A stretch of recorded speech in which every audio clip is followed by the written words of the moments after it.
Советот на јавни обвинители застана зад Љупчо Куцевски. Со мнозинство гласови даде негативно мислење на владиниот предлог за разрешување на републичкиот обвинител. 6 од членовите биле против, а тројца се изјасниле позитивно. Кои биле аргументите за и против, јавноста не слушна, бидејќи Советот одлучи расправата да ја одржи зад затворени врати.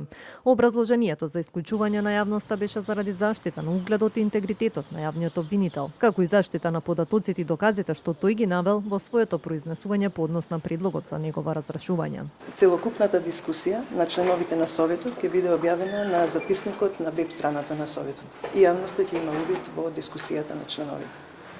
Добро, како се одвиваше време, може ли да пред расправата, кои беа аргументите про кои конкретно?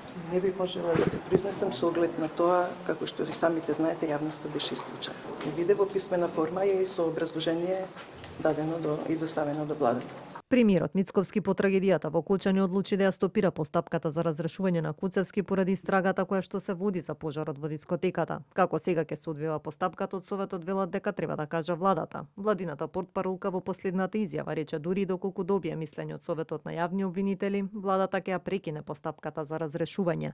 Куцевски беше избран минатата година со мандат од 6 години. За предлогот за неговото разрешување тој претходно изјави дека не постои ниеден основ за утврдување на тешка дисциплинска повреда како причина поради која би бил разрешен од функцијата.